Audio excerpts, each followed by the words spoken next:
तुम्हाला माहिती आहे का, जर तुमच्या शरीरामध्ये हिमोग्लोबिन कमी असेल तर ॲनेमियासारखा आजार होतो. पुरुषांमध्ये हिमोग्लोबिन 14 ते 18 ग्रॅम डेसिलिटर आणि स्त्रियांमध्ये 12 ते 16 ग्रॅम डेसिलिटर हिमोग्लोबिन असायला हवं. आणि जर नसेल तर ॲनेमिया, आळस, थकवा, अंगदुखी, डोकेदुखी असे बरेचसे आजार होतात. आणि स्त्रियांना मासिक पाळीमध्ये होणारा त्रास हा सगळ्यात मोठा आजार आहे. बऱ्याच जणांना पीसीओडीचे भरपूर असे त्रास असतात, तर तो त्रास दूर व्हावा, हे लाडू खाल्ल्यानंतर तुमचं हिमोग्लोबिन 2 ते 3 पॉईंटने नक्की वाढेल. यासाठी आज आपण अगदी पौष्टिक असे हिमोग्लोबिन लाडू बनवणार आहोत. मग चला बघूया आजची ही रेसिपी. पण त्याआधी तुम्ही जर चॅनलवर नवीन असाल तर सबस्क्राईब जरूर करा. 1 किलोच्या प्रमाणामध्ये लाडू बनवणार आहोत, तर 100 ग्रॅम शेंगदाणे घेतले. मध्यम आचेवर शेंगदाणे भाजून घेऊया. काजू आणि बदामाच्या तोडीचा दुसरा पदार्थ म्हणजे शेंगदाणे. भरपूर फायबर आणि लोहयुक्त असा हा पदार्थ. रक्तवाढीसाठी शेंगदाणे आणि गूळ रोज खाल्लं पाहिजे. यासाठीच तर आपण शेंगदाण्याची चिक्की, शेंगदाण्याचे लाडू खातो. शेंगदाणे मध्यम आचेवर भाजून घेतले, ते काढून थंड होण्यासाठी ठेवू. कढईमध्ये 2 चमचे साजूक तूप घालून घेऊया. साजूक तुपामध्ये व्हिटॅमिन B12 असतं, त्यामुळे रोजच्या आहारात 2 ते 3 चमचे तरी साजूक तूप खायलाच हवं. तुपावर काजू भाजून घ्यायचे आहे, तर काजू घेतले आहेत 250 ग्राम, म्हणजे पाव किलो काजू आहे. आणि छान खमंग असे तुपावर भाजून घेऊया. काजूमध्येही भरपूर असं कॅल्शियम आणि लोह असतं. 3 ते 4 मिनटं काजू तुपावर चांगले परतवून घेतले. जास्त वेळ परतवायचे नाही किंवा रंग बदलेपर्यंत परतायचे नाही. सगळे पदार्थ छान खरपूस असे भाजून घेतले म्हणजे लाडू जास्त दिवस टिकतात, ते लवकर खराब होत नाही.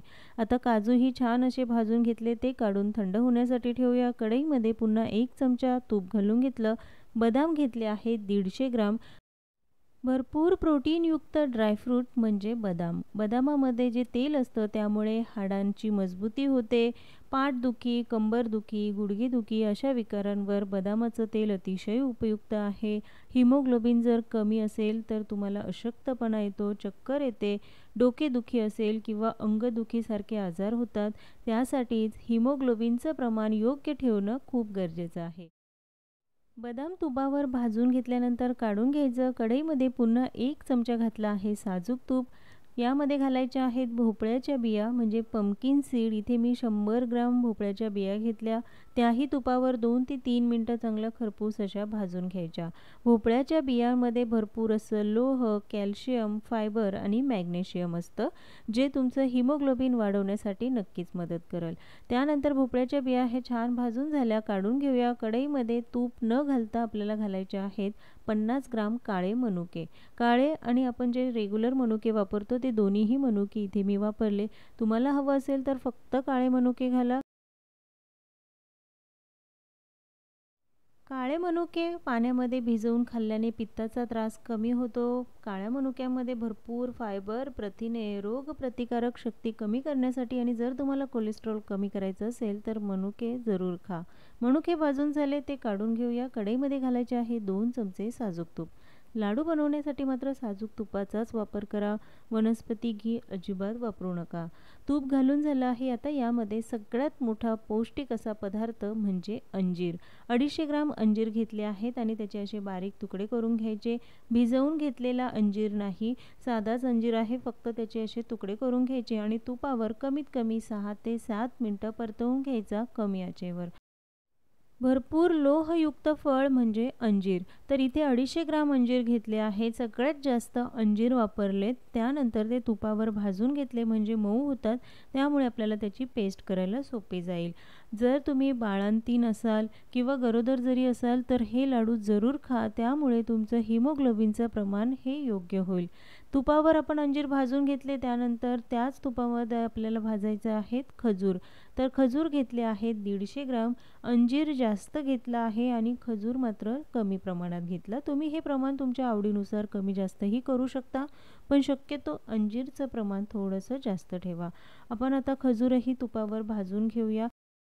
खजुरामध्ये भरपूर मिनरल्स असतात. पौष्टिक आणि ऊर्जेने भरलेलं ड्रायफ्रूट म्हणजे खजूर. रोजच्या आहारात एकतरी खजूर खाल्लं तर तुमचा अशक्तपणा, थकवा दूर होईल. खजूर भाजून झाले आहे ते काढून थंड होण्यासाठी ठेवूया. आता आपण शेंगदाणे भाजून घेतले होते, त्याची साल काढून घ्यायची आणि मिक्सरवरनं थोडंसं जाडसर अशी भरड करून घ्यायची, एकदम पावडर करायची नाही. शेंगदाण्याची अगदी बारीक पूड करायची नाही, थोडेसे जाडसरच ठेवायचे म्हणजे लाडू खाताना शेंगदाणे दाताखाली आले की ते छान लागतात. त्यानंतर मिक्सरच्या भांड्यामध्ये थोडेसे आपण घातले आहेत काजू, जे काजू आपण भाजून घेतले. सगळ्या काजूची पावडर करायची नाही, अगदी थोडेसेच घ्यायचे. त्यातच थोडेसे अंजीर घालून मिक्सरवरनं हे फिरवून घ्यायचं. एकसोबत सगळे अंजीर घालू नका, नाहीतर ते व्यवस्थित दळले जात नाही. म्हणूनच थोडेसे अंजीर घालून आपण हे मिक्सरवरनं फिरवून घेतलं, पण एकदम बारीक अशी पावडरही करायची नाही, थोडंसं जाडसरच ठेवायचं. राहिलेले सगळे अंजीर मिक्सरच्या भांड्यामध्ये घालून घ्यायचे. तुम्हाला हवं असेल तर अंजीर तुम्ही भिजवूनही वापरू शकता, पण इथे न भिजवताच आपण अंजीर वापरलेले आहे.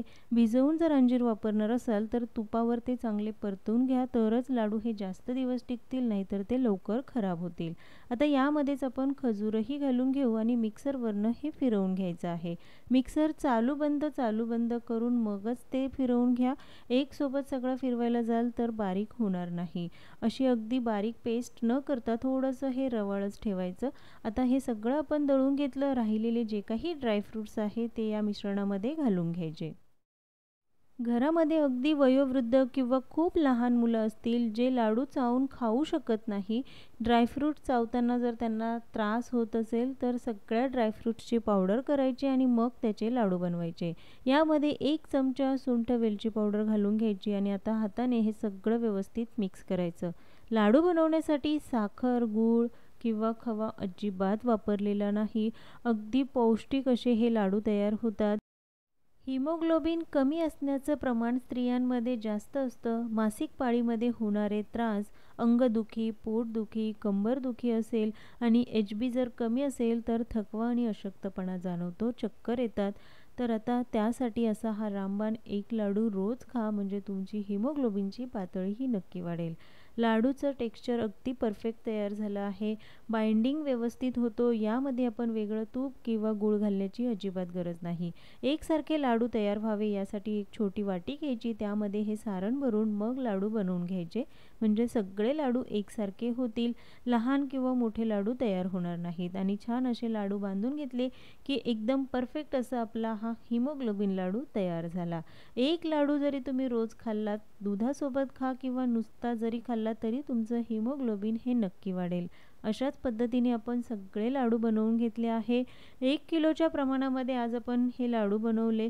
लाडू बघाल तर अगदी परफेक्ट तयार होतं, जराही साहित्य वाया जात नाही आणि एवढ्या प्रमाणामध्ये कमीत कमी 35 लाडू तयार होतात. तुम्हाला किती लाडू बनवायचे त्यानुसार तुम्ही हे साहित्य कमी जास्त करू शकता. हिमोग्लोबिन वाढवण्यासाठी आयर्नच्या गोळ्या खाव्या लागतात, इंजेक्शन्स घ्यावी लागतात. त्यापेक्षा घरातच अतिशय पौष्टिक असा हा लाडू बनवून रोज खाल तर हिमोग्लोबिन नक्कीच वाढेल. आजची ही रेसिपी तुम्हाला कशी वाटली कमेंट्समध्ये जरूर सांगा. अशाच नवनवीन रेसिपी बघण्यासाठी चॅनलला सबस्क्राईब करा. पुन्हा भेटूया एका नवीन रेसिपीसोबत.